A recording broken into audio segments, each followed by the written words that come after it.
Does planning the deaths of 3 children automatically rule out postpartum psychosis? You know what? It doesn't. Because what I've seen with cases of postpartum psychosis, the mother develops this delusion. It's not logical. She thinks she has to murder the baby. You have to prove at the time she committed the crime, she didn't know what she was doing, and she didn't understand what she was doing was wrong. And how can Lindsay Clancy's husband support her after the unimaginable? He probably is realizing and believes that his wife was truly mentally ill. A psychiatrist weighs in on the trial for the former labor and delivery nurse in Massachusetts. But first, do me a favor, hit the like, hit the subscribe, and hype the episode. I'm Matt Johnson, and this is Justice.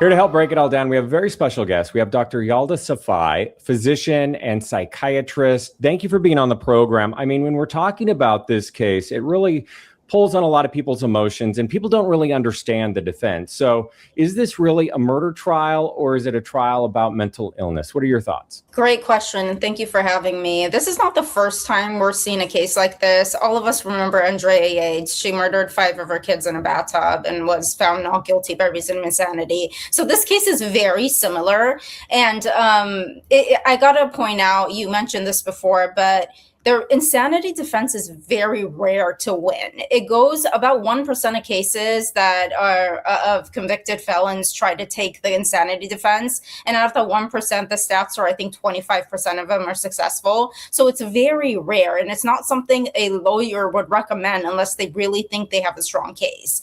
So in order to prove an insanity defense, you have to prove that at the time the person committed the crime, they didn't know what they were doing. They didn't know what they were doing was wrong. And that is a result of mental illness. So it's a very, very hard thing to prove. Now, in her case, I mean, she murdered her 3 kids shortly after giving birth. And it seems like this was not the first time she was struggling with mental illness. She had a history of having postpartum depression, anxiety, which happens to a lot of mothers. Postpartum psychosis, which is a very rare mental condition, and it consists of a mother who has just given birth, starts developing symptoms of delusions, hallucinations, paranoia, extreme mood swings about like 6 days after giving birth. Now, this sometimes gets so bad that the mother starts believing, and this is a delusion, that the only way they can save their kids is by harming them. They start believing, the kid's in danger, like the kid's better off dead, or like sometimes they even hear voices of like God or some other person telling them, you need to save your kids by murdering them. So this is a mental illness. This is, none of this is normal. So in her case, if she's going with the insanity defense, the lawyer must think she has a strong case. And given that she had a history of mental illness, had postpartum pathology, and she was a loving, devoted mother, and all of a sudden murder her 3 kids, I mean, I think she has a strong case here. Yeah, prosecutors are alleging that she used exercise bans and that the killings were planned because she sent out her husband, Patrick, to go get food at a kind of a far location. The defense is saying postpartum psychosis, but does planning an act actually rule out psychosis, in your opinion? You know what? It doesn't. Because what I've seen with cases of postpartum psychosis, the mother develops this delusion. It's not logical. She thinks she has to murder the baby. Therefore, she starts doing things in order to prepare to murder the baby, usually to save them from something. So the fact that she planned and sent her husband away doesn't rule out the fact that she might have been struggling with postpartum psychosis. Because you are still semi-functional when you're in the midst of a psychotic state. You can plan ahead a little bit, albeit it might be a little bit disorganized. But the overarching theme is that with postpartum psychosis, there's this strong belief in paranoia and sometimes hallucinations. And you started prepping in ways to carry out the action, which could have been what happened with her. So would there be any signs that would be recognized by family or friends? Absolutely. So this doesn't happen overnight. The symptoms start about like a week after giving birth. It starts with disorganization, starts with paranoia. There's some signs of a person not taking care of themselves, of becoming more isolated, of having extreme mood swings, not sleeping. Things like that come first before the ultimate tragedy happens. So all of that is first. And sometimes people just brush it off as, oh, she just gave birth, his postpartum blues, she's going through hormonal changes. I always say this, it's better to go get checked out and just realize it was nothing than to suffer a tragedy like this. It's always better safe than sorry when someone is going through postpartum changes. So that usually happens. Then the delusions come, the paranoia come, the false beliefs come. And sometimes in some cases, some people even hallucinate. They start hearing voices. So it is a process. It doesn't just happen overnight.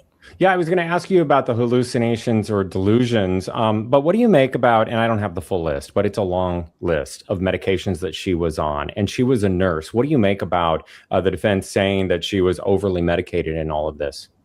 So that doesn't cause, with confidence, I'm going to tell you that doesn't cause psychosis. The thing is, people who suffer from postpartum psychosis usually have a history of mental illness. They have a vulnerability, and that vulnerability is a history of bipolar disorder, a family history of psychosis, a history of mood-related problems. So I'm guessing, and I don't know her, I've never evaluated her, but I'm guessing in her case, she had this strong history. She was being treated and evaluated for different mood-related problems. That's why she was on medications. And when you have a person like that, you put them through the postpartum stage where you have, rapid changes in hormones, immune function changes, sleep deprivation. You combine it with that, you can get something like postpartum depression or psychosis. So the fact that she was taking meds doesn't mean that that's the reason she did what she did. It just meant that she had this pre-existing condition. If in fact she was suffering from that, would she come to the realization of what she did afterwards, after receiving treatment? Definitely. And that's a heartbreaking part. And we saw this with Andrea Yates. Once they get treatment and everything clears up and their brain clears up and they start to see things clearly, that's when it hits them what they did. And I feel so bad for them because all of a sudden they realize that they ruined their entire lives. They committed murder. They shattered their family. And it's just heartbreaking. But they will clear up once they're in treatment. Let's move on to the husband. I know that Patrick has been supporting his wife. First off, does that surprise you in a situation like this? No, because if you understand your wife was ill, what else are you going to do, right? This person didn't know what they were doing. They were ill. So if someone develops cancer, you're not going to get mad at them because they have cancer and they passed away or are struggling, right? This is kind of the same thing. If someone has a severe mental illness, what else are you going to do but to support them? So I get it. How does he or someone like him in a situation like this compartmentalize love of his wife and then the grief that he probably still feels of the loss of his family? That's a great question. I wish I had a good answer for that. I think it just comes down to the individual. Some people can't take it. Some people walk away. It's too much for them. The grief is too overwhelming. But others, think of it a little bit more logically. And I think that's what's happening with him, that this was a tragedy. And then she's not at fault because she was sick. So again, I don't know him, but I'm guessing this is what he's doing. And it's incredibly hard. So I give him props to that. Yeah, and part of what we're going to see with the defense is they're going to put on experts like yourself on the stand. They're also going to call Patrick. So what do you want people to keep in mind before he takes the stand? I don't want people to be judging him because he's also a victim in all of this. If he supports his wife, which is likely what he's going to do, there should be no shame and judgment in that. Like I mentioned before, he probably is realizing and believes that his wife was truly mentally ill. It doesn't mean that he was in support of her actions. I think, and I don't know him, it's when he takes the stand and he defends his wife, he's just realizing that she was mentally ill and she needs somebody on her team. So I want people to keep that in mind. I'm sure that he's someone that will live with this for the rest of his life with survivor's guilt. Oh, definitely. This happens to people who survive tragedies all the time. I mean, guilt is something that will probably carry on for the rest of his life with him. And I think the guilt is about not seeing the signs in his wife. I don't think the guilt is, why didn't I intervene when she was trying to harm my baby? I don't think the guilt is in that. I think the guilt is, why didn't I intervene sooner? Because from my my understanding of the case, after she gave birth to her second baby, she was going through severe mood problems. So I think that, and so a lot of times, if this happened with the Andrea Yates story, the doctors warn people, like, she's had this episode after her birth, a second birth, because could probably cause a tragedy. And the doctors with Andrea Yates warned them not to have a second kid, but they did it anyways, and the ultimate tragedy happened. So I think the guilt for him would be not seeing the signs earlier, not being educated on the topic, and not intervening sooner before it was too late. And again, if you could just describe what postpartum psychosis is and how that's different from depression after having a child. So depression is, you heard about postpartum blues. It's just a 2-week period after somebody gives birth. They're going through a little bit of depression. I shouldn't say a little bit. It's strong, but it's not severe enough that somebody needs treatment, or it's not severe enough that it would debilitate their entire life. And that lasts 2 weeks. Postpartum depression is much longer and much stronger than postpartum blues. And a lot of times the mothers will need treatment in terms of antidepressants or a little bit of therapy to get over that period. And this happens because of the rapid shifts in hormones after someone gives birth, immune system changes, and sleep deprivation. These three come together to create postpartum depression. Now, in a person who has a vulnerability to something like bipolar disorder, a history of psychosis, a family history of psychosis, or severe depression, they can get something that's stronger and more debilitating in the form of postpartum psychosis. In that case, you have the mood swings, you have the depression you had from postpartum depression, but on top of that, you have delusions, paranoia, and hallucinations. And postpartum psychosis, I'm going to be very clear, is a medical emergency. If somebody sees these signs in someone who has recently given birth, intervene ASAP. This person needs treatment. They need to be a lot of times hospitalized, and you need to act fast. How common is that? Very rare. Postpartum psychosis is rare. Postpartum depression is a lot more common. But the thing is, I think the reason we're hearing about postpartum psychosis more in the media is because the consequences are tragic when someone has postpartum psychosis. It's a life and death type of scenario. So even though it is rare, you need to intervene. You need to know the signs. If your wife is pregnant, please know the signs of postpartum psychosis and intervene ASAP. Like I said, it's always better to have a doctor tell you it's nothing, it's normal, than to wait and see for the ultimate tragedy to happen. So what does intervention look like? In postpartum psychosis, it's almost always medications. We give antipsychotics for a short period of time for these delusions and hallucinations to clear up. That doesn't mean they need to be on medications for life. It's usually just a short period of time. And the baby's safety is also very, very important. So the team usually tries to guarantee that the mother, if they're having delusions of harming the baby, doesn't have access to the baby, or the baby's away until the mother clears up. Yeah. So if you were in that situation and you're recognizing these symptoms, what do? Grab the child and then say, get in the car with me, but you're handling the child? So it's going to be very hard for just the husband to handle everything. So I always say, reach out to friends and family, get as many people involved as possible. This is kind of a team effort. Make sure the baby's safety is the number one thing, right? Send the baby away if you can. Have the grandparents take care of the baby. Just get him out of the house. And then a lot of times, people, when they're going through postpartum psychosis, they don't have insight that there's something wrong. So they voluntarily don't want to come get treatment. Sometimes you have to force them. Call your psychiatrist. Call 911. If you call 911 and you say you're suspecting postpartum psychosis, they know what to do. They usually intervene, take the mother to a psychiatric emergency room where she'll get a full evaluation for postpartum psychosis. If she does have it, she'll likely be given medications, be admitted. If she doesn't have it, she'll be discharged, and a follow-up will be scheduled for them. So how difficult of a defense might this be to prove to a jury? It's very hard.